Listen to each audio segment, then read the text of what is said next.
Hello, ladies and gentlemen. Blue here with another episode of Console Corner. Forfeits all around in every eSports so far on console. Virtus Pro is going crazy. And it's the week of the Twitlonger. All that and more coming up on today's show.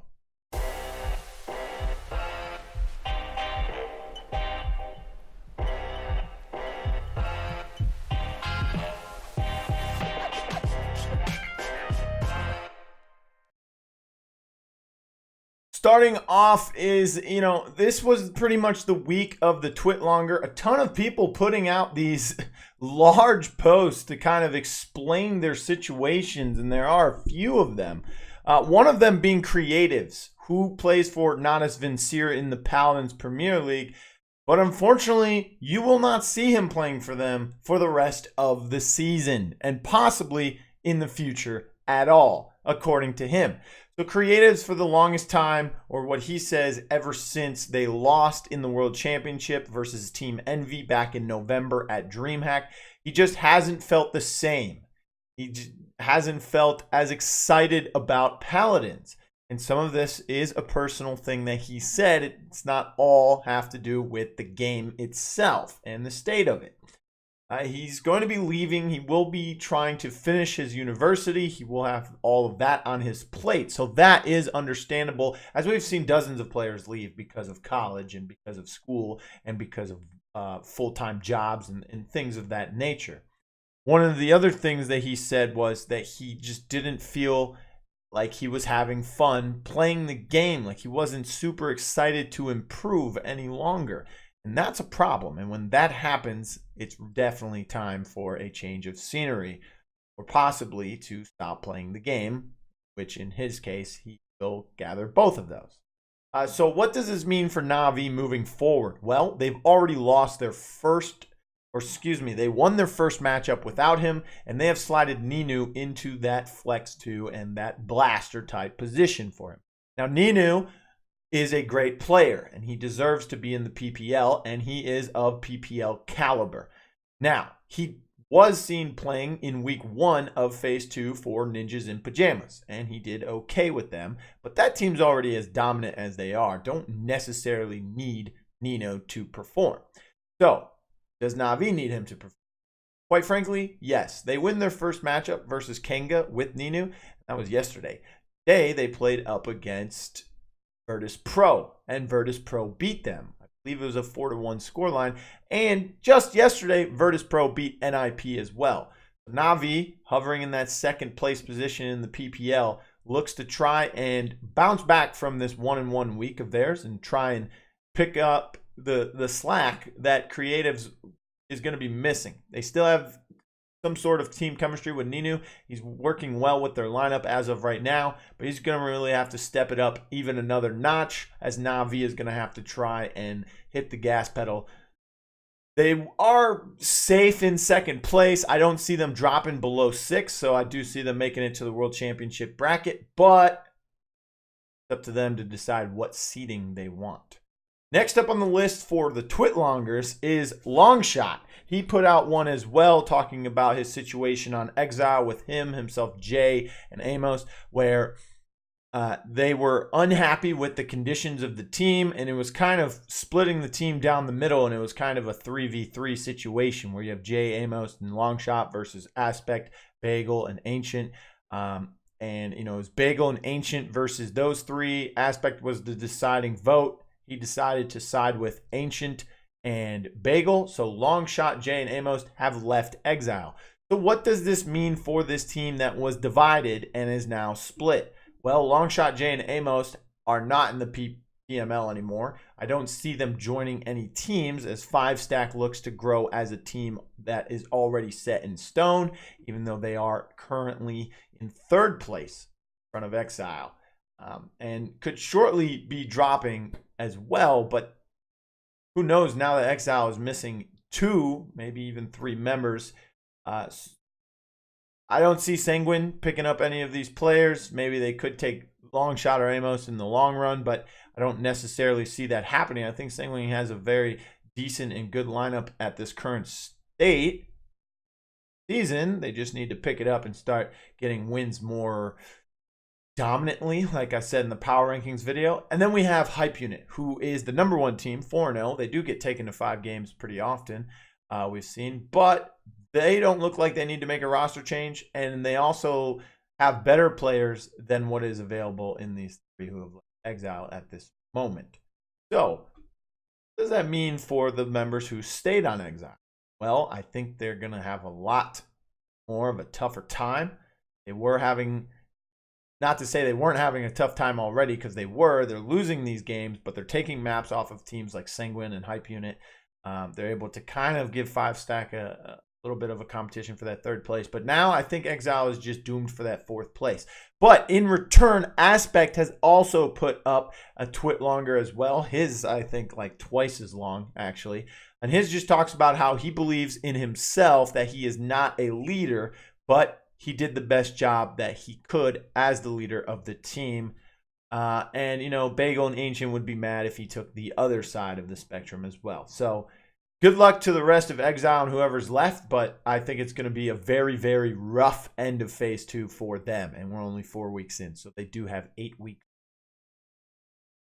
And last but not least, we did have another Twitlonger, this time from Beanie, the notable coach who led Cyclone to an almost victory in round 1 versus the PC team, Hype Unit at MSI earlier in July.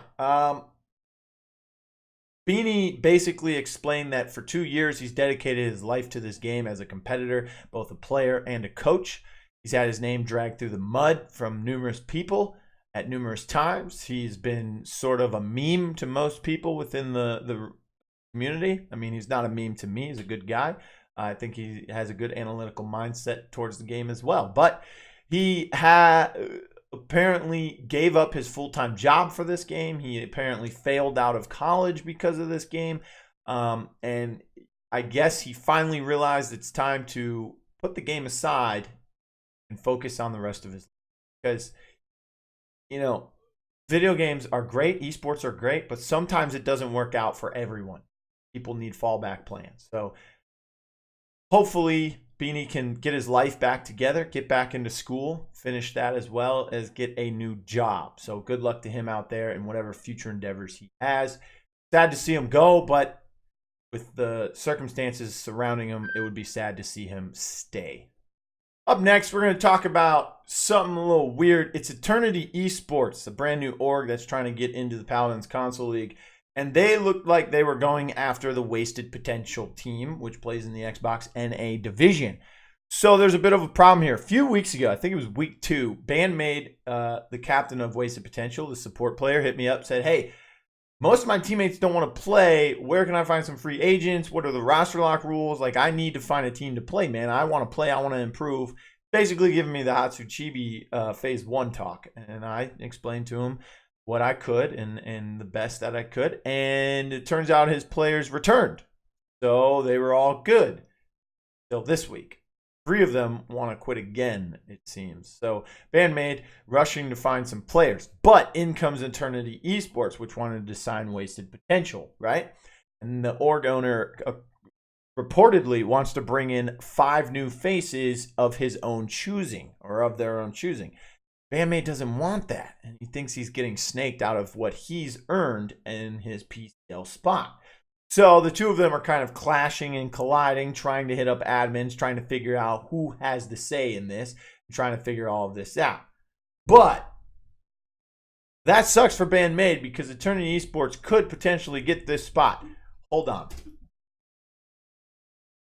Just kidding, dude. They never signed. Bandmade never signed anything. None of the other players signed anything, apparently. And Eternity is asking all these questions, trying to bring in their own 5-man roster. And they emailed me some question as well for the PCL rule set. I sent that to them. You know, they didn't sign anything. They're not under any obligations with this org. So Bandmade, you're Gucci, dude. Just find some players, show up on game day, and play. Don't even worry about this, because if you didn't sign anything, if it was a mutual agreement through word of mouth or through Twitter DMs or anything like that, it's still not a signed contract, brother. So I don't know if this org was looking for clout, but this is some big clown clout you can have, okay? Because you're clowns. You're clowns. You're clowns. Look in the mirror and you might see a clown. So if Bandmate doesn't show up with a team, a full team, he will have to forfeit. Speaking of forfeits, let's talk about Effect in the Xbox European region. Effect has had to forfeit for 2 weeks straight. Apparently, a bunch of players left. 3 players. Sibs, apparently, which is a big disappointment to me. I thought he was trying to grind. Thought he was improving, things like that. Whatever it may be, I've heard that Sibs has left. I heard that Smutney's left. Why would Smutney leave? I think he was a decent player, good player. Showed up at MSI. He was playing with Cyclone. He left Cyclone, or he got dropped. Still don't know which one of those happened. Either way, he's on Effect. He's with Lexi, who's been a good player over the recent couple lands that they've attended. And, you know, Lexi was on Cyclone too. So you got 2 former Cyclone players there. You got Sibs, who's got some potential on the DPS side of things. And you've got Slaya, who could possibly get some improvement on the front line. But apparently he's gone too. So I don't even know who's on this team. I just know that I heard that it's just Lexi left, and that sucks for her. But will they forfeit week 5? I don't know. They are 0-4. Obviously, they started off 0-2, then 0-3 because of the forfeit, and now 0-4 because of yet another forfeit. When is this team going to get it together? Just show up and play, man. Playoffs are already off the table for you, of course, but hey, improve, get better. Who knows? Speaking of forfeits, again, was heating up this time.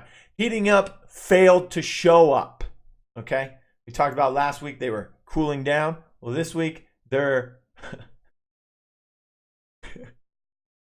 not showing up. So heating up after all the nonsense they threw my way on Twitter because I was too harsh on them, or because I was not polite, or because I didn't say GG, you tried your hardest, decided to not show up. So, you know the old saying, nut up or shut up. Looks like they might be shutting up here today. Basically, what needs to happen is Crossplay needs to come, and Crossplay needs to come now. Now. It needs to come now. Although, even if it does come for PS4, it won't even be in effect in the PCL. But 2020 couldn't come fast enough, because if Crossplay comes in the 2020 season, less teams will get rid of these tier 70 garbage that I have to put in front of my face every Monday. It's excruciating. It's excruciating. Painful, man. These players, they talk about improving, then they don't show up. These forfeits are coming through. Speaking of forfeits, let's move to Call of Duty here, the official National Amateur League. Every team's played 2 games so far, apparently. We're in week 2 now, and teams aren't showing up. Yesterday, I got asked to cast 2 sets, 4 teams. And guess what? I only casted 2 teams, 1 set, because someone forfeited, man. This is ridiculous. You want to be in eSports, you want to win money, you want to win tournaments, you want to win leagues. Show up, dude. Show up. And part of it falls on the org. Effect is an org, apparently. What's going on? Get control of your players. What about all the orgs in the National Amateur League? Get control of your players, man. Get control of them. If they don't want to show up, kick them off, find someone. I don't care if you got to find someone who sucks or has never played the game before. You show up.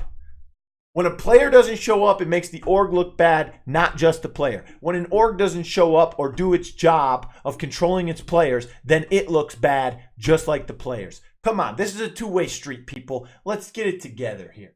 Speaking of two-way street, it's only a one-way street for Arial Arise, as the Arial exit is coming in for what is reportedly Sir Benji and Unlimited Fails. Unlimited Fails apparently was substituting in for the first 2 weeks, ends up playing the first 4 weeks. Now, is he leaving? Is he leaving because the person he was subbing for has finally been able to play again? Or is he leaving because they're losing and he's hit that Unlimited Fails mid-season wall that usually happens, where If the team isn't doing what he wants it to do and playing how he wants it to play one specific way, he's going to say, I don't want to be a toxic person towards the team, so I'm going to distance myself and I'm going to leave. And then guess what? He comes back months later after he clearly says he doesn't want to play. This has happened twice now already, okay? And I'm getting tired of it. Unlimited fails. If you want to play, you play. If not, don't you dare pick up that controller in the PCL again. Okay? Otherwise, it's just a repeated process. You're bipolar. What is this?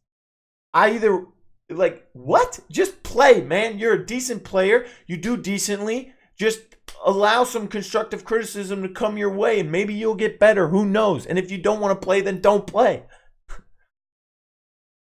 As for Sir Benji leaving, this is a huge blow to this team. He's the heart. He is the carry. He is everything. He is Arial Arise. He was iTech. If you take him out of the lineup, this lineup's trash. It's not going to do anything. Alex Kidd played Nara twice last week. Guess what? That's the most times he's played that champion in probably 2 months. All right?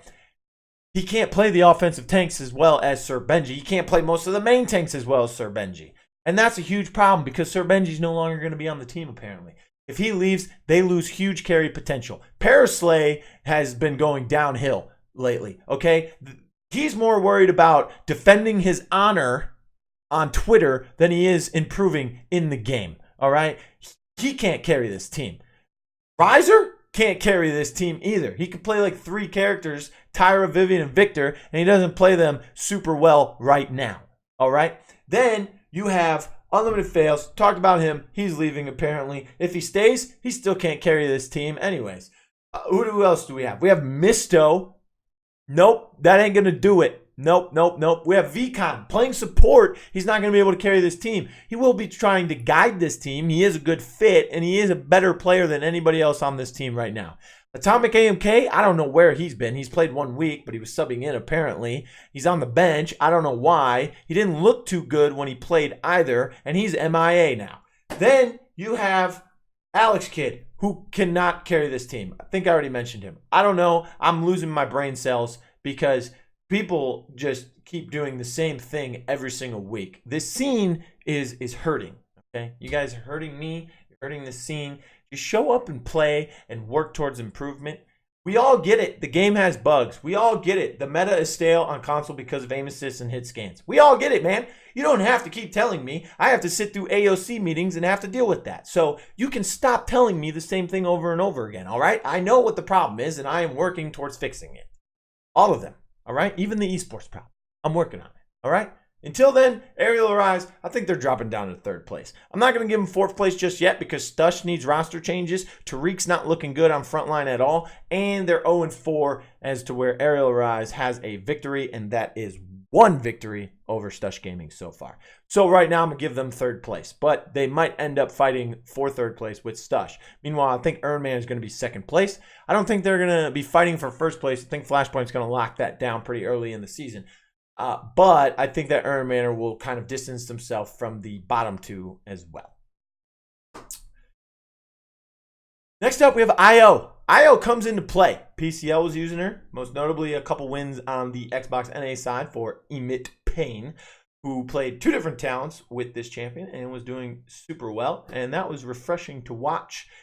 He was playing sort of a hybrid healer and damage with this champion. He was putting out a lot of damage, some good damage as well. But he went main heals, like I think twice. Yeah, both times. Once with the AoE, once with the DR. But Renegades played her in a DPS style. They lost. PCL, some other teams brought her as well. Can't think of them off the top of my head. They lost as well. I think Payne's the only one to win with it so far. Correct me if I'm wrong in the comments below. Don't forget to like, share, and subscribe. I know this episode's kind of short, but it's beefy. Coming at you next. Speaking of IO, one last thing. Double heal comps, I think, is going to be what is going to bring this into play. Speaking of which, Virtus Pro. Let's talk about them. They beat NIP yesterday 4-1, and they beat Navi today, I think, 4-1 as well. They used the IO. The team trusted Vex with it.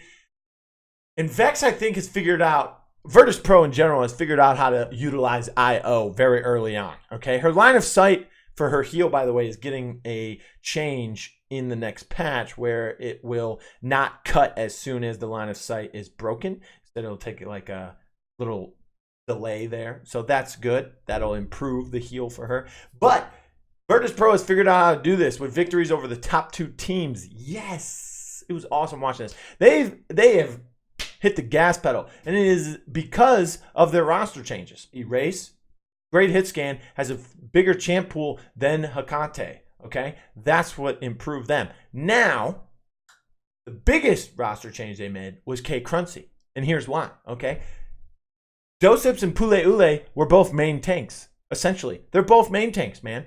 None of them can really start the aggression. Okay, you need your tanks to be aggressive. Oh, you start. You start. You start. You know what I'm saying? That's basically what was going on the entire phase 1 with them.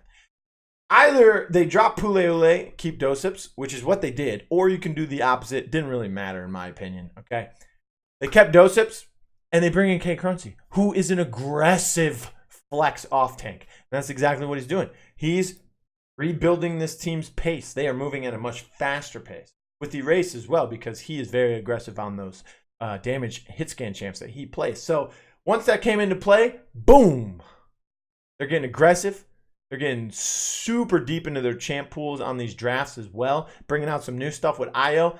Vex has figured that one out, and they're able to play like an NIP with this aggression, this aggressive playstyle with these aggressive comps, and they're able to beat NIP, and they're able to beat Navi. So there you go. Virtus Pros figured it out for the time being. Watch them climb up in the standings, guaranteed. All right, so that pretty much ends the show. Week 5, by the way, is the bye week for all the leagues. No PPL, no PML, no PCL. So enjoy the bye week, guys. I'm going to be relaxing, playing maybe some Call of Duty. If they release another alpha or beta, I am playing the 2v2 alpha. So if you want to hit me up, go ahead and check me out on Twitter at RealBlueTV with no E in blue. Don't forget, I have a new Call of Duty video. It's on my YouTube channel. Same name, RealBlueTV, no E in blue. But make sure you check out the Power Rankings videos that we dropped here on the Console Pro News channel. And until then, keep grinding, everyone.